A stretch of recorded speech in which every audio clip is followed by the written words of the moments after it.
Assalamualaikum warahmatullahi wabarakatuh. Pertemuan ke-6. Selamat pagi teman-teman semuanya. Masih pertemuan ke-6, pada topik kedua kita akan membahas mengenai manipulasi array. Kita masih berdiskusi atau membahas seputar tetap bagaimana penggunaan NumPy itu adalah sebagai library yang digunakan di dalam manipulasi array, atau dikatakan kalau dalam istilah Java linearnya adalah matrix. Baik, tujuan daripada capaian pembelajaran daripada mata kuliah ini atau pembahasan sesi topik kedua ini agar mahasiswa mampu mentranspose suatu array atau matrix menggunakan NumPy. Kemudian mahasiswa juga mampu mengubah dimensi array atau matrix sesuai dengan kebutuhan.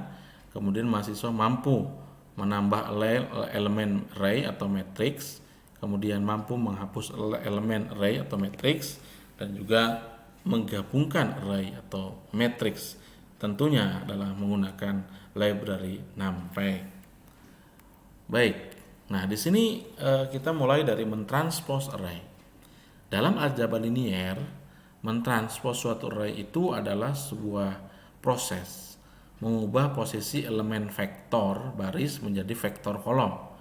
Demikian pula sebaiknya. Jadi kalau istilahnya elemen-elemen baris itu disebut vektor baris, elemen kolom itu disebut dengan vektor kolom. Dengan menggunakan NumPy, melakukan transpose suatu array adalah suatu hal yang mudah. Terdapat dua cara untuk melakukan hal ini, yaitu menggunakan function transpose atau di sini bukan memanggil properti T dari suatu array. Dalam hal ini, semua array yang telah didefinisikan adalah bertipe objek. Sebagai contoh programnya seperti ini. Jadi misalnya diketahui kita buat array. Nah, jangan lupa di situ kalau kita sudah install satu kali, berarti kalau kita ingin membuat suatu program atau kode program lagi, diawali dengan import numpy as np. Kita punya suatu array di lebih dari tiga dimensi, maka di sini kita berikan a sama dengan np array 357418852. Maka ketika di print a, ya kita untuk memudahkan saja, itu adalah 357418852. Bagaimana ini mengubahnya? Kita hanya satu perintah, yaitu print dalam kurung a titik transpose, maka langsung hasilnya berubah. Yang tadinya 357 pada baris pertama itu adalah 348. Jadi kalau vektor baris pertama itulah 357 yang semula, maka berubah menjadi 348. Yang tadinya semula 418 maka 515. Kemudian yang tadinya 782 maka ya berubah ya vektornya seperti ini ya. Oke, selanjutnya selain dari transpose itu bisa dengan print kemudian dalam kurung a.t. Hasilnya sama. Nah, tinggal tentunya teman-teman mana yang lebih cepat dan lebih pendek. Berikutnya mengubah dimensi array. Dimensi suatu array dapat diubah sesuai dengan kebutuhan. Sebagai contoh, misalnya ada suatu array berdimensi 2, maka dengan menggunakan suatu function array tersebut dapat ditransformasikan ke dimensi 1. Dalam pembahasan ini hanya akan dibahas cara mengubah dimensi array dari dimensi 2 ke dimensi 1 saja. Untuk melakukan hal ini ada 3 cara, yaitu melibatkan function raffle, flatten, dan reshape. Kita lihat contoh programnya. Nah, di sini ada mengubah dimensi array. Diketahui ada array 2 dimensi, ya 357418852. Maka begitu di print raffle a.raffle, maka hasilnya seperti ini, 357418852, yaitu menjadi satu dimensi. Begitu juga dengan flatten ya. Nah, kalau dengan reshape ini agak sedikit berbeda. Artinya apabila menggunakan function reshape harus ditentukan terlebih dahulu ukuran array-nya. Contoh, menentukan proses mengubah struktur array ke A dari sebelumnya 3 kali 3 menjadi 9 kali 1. Maka kalau tadi 3 kali 3 artinya 3 vektor baris, 3 vektor kolom menjadi 9 baris 1 kolom, maka hasilnya resep 9,1, maka hasilnya seperti ini. Nah, ini seperti ini. Kalau pakai resize juga sama ya, yaitu 3, 5, 7, 4, 1, 8, 8. Ini juga sama ya. Oke. Berikutnya adalah menambah elemen array. Bagaimana caranya? Struktur dan sifat dari array yang mutable. Mutable itu adalah bisa dipindahkan. Memungkinkan dilakukan menambah ke dalam elemen array ke dalam array. Sama seperti list, proses penambahannya dengan fungsi append dan insert. Bedanya kalau append itu adalah menambah elemen pada posisi terakhir, indeks terakhir dari array, sedangkan insert itu adalah menyisipkan. Ya, jadi bisa di tengah, bisa di akhir, bisa di awal, itu adalah insert. Tapi kalau hanya di akhir adalah fungsinya append. Begini contoh programnya. Diketahui sebuah elemen array dengan function append. Di sini ada b sama dengan np.array 1 2 3 4. Print b, maka di sini adalah 1 2 3 4. Kemudian apabila ditambah kita menambah elemen nilainya adalah 10, maka kita berikan np.append b, 10, maka ini akan hasilnya seperti ini. Nah, bagaimana kalau kita nambahkan ke dua dimensi? Maka hasilnya adalah misalnya kita tambahkan nih, kita punya yang namanya array 1357 418 852 ditambah, yaitu dengan ada suatu array 111 pada baris. Nah, ini kalau pada baris, maka di sini np.append a, nah ini ya, kemudian di sini array-nya, kemudian axis 0 itu adalah baris. Bagaimana kalau menambahnya pada kolom terakhir? Maka hasil seperti ini, 1 1 1, axis 1, axis sama dengan 1. Jadi kalau axis 0 itu adalah menambah baris, pada axis 1 adalah menambah kolom. Nah, kalau pada dua kolom terakhir kita tambah, maka seperti inilah np.append. Nah, di sini ada a, nah di sini 1,2, 1,2, 1,2. Jadi ini adalah pada kolom ya. Awas jangan sampai keliru nih ya. Oke. Kemudian dengan menggunakan insert ya. Insert itu adalah perbedaannya dia ada di tengah, menyisipkan. Kalau saya lebih cenderung bukan menambah tetapi menyisipkan ya.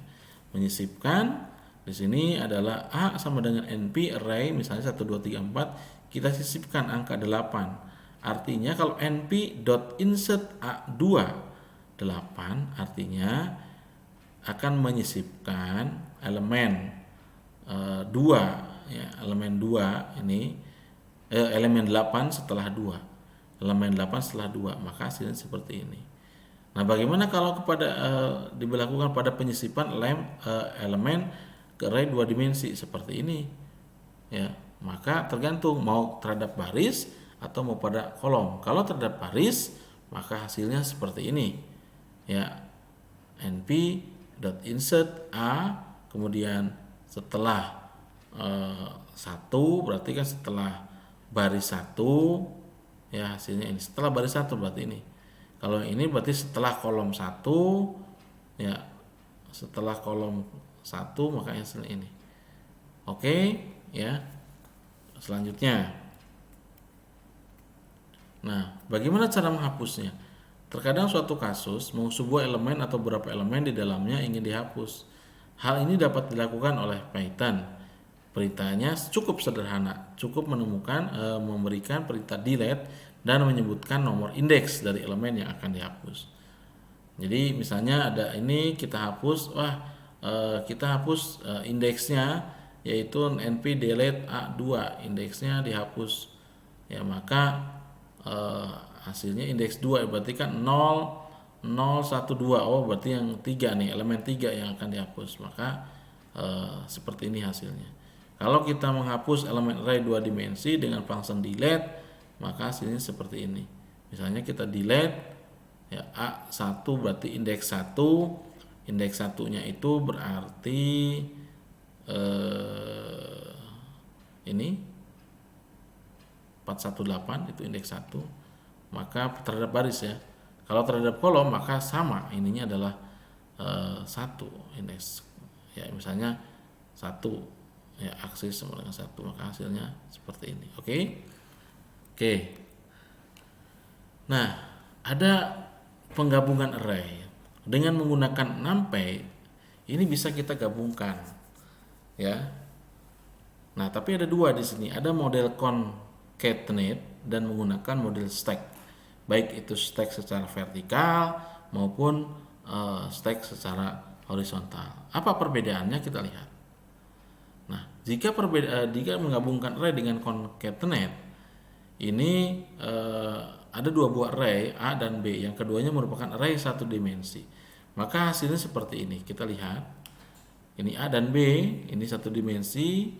Ini A adalah 1357, B sama dengan np.array 2468. Ketika kita gabungkan adalah np concatenate AB, maka hasilnya 13572468. Bagaimana kalau kedua dimensi? Maka hasilnya seperti ini. Digabungkan np.concatenate AB eksis 0, gabungkan berarti barisnya ya 1 3 5 7 2 4 6 8. Kalau terhadap kolom maka di sini eksisnya adalah 1, yaitu 1 3 2 4 ya. 1 3 2 4 kemudian 5 7 6 8. Itu kalau terhadap kolom. Nah, perbedaannya lagi kalau dengan model stack itu adalah sifatnya tumpukan. Stack ini memiliki dua macam, yaitu vertikal dan horizontal. Misalnya diketahui sebuah array A, kemudian apabila array B akan digabungkan secara vertikal dengan A, maka array B nantinya akan diletakkan di bawah array A. Sebaliknya apabila array B akan digabungkan secara horizontal dengan A, maka B akan diletakkan di sebelah kanan array A. Untuk menggabungkan array secara vertikal dengan stack digunakan perintah vstack. Adapun secara horizontal dengan perintah hstack. Kita lihat contoh programnya seperti ini.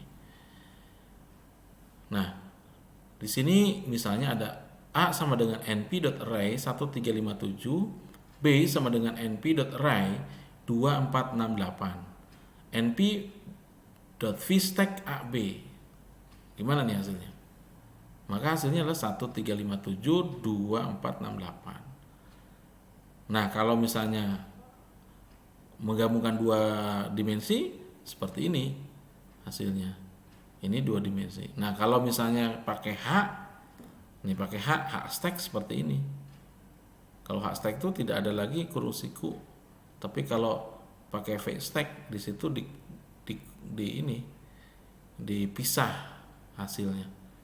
Ya, ini kalau ini tidak ada, langsung satu dimensi. Nah, kalau yang dua dimensinya seperti ini pakai hstack. Oke. Jadi mungkin itu yang bisa disampaikan pada topik kedua pada pertemuan ke-6. Mohon Anda dapat melakukan eksperimen terhadap apa yang telah saya sampaikan. Oke, terima kasih. Assalamualaikum warahmatullahi wabarakatuh.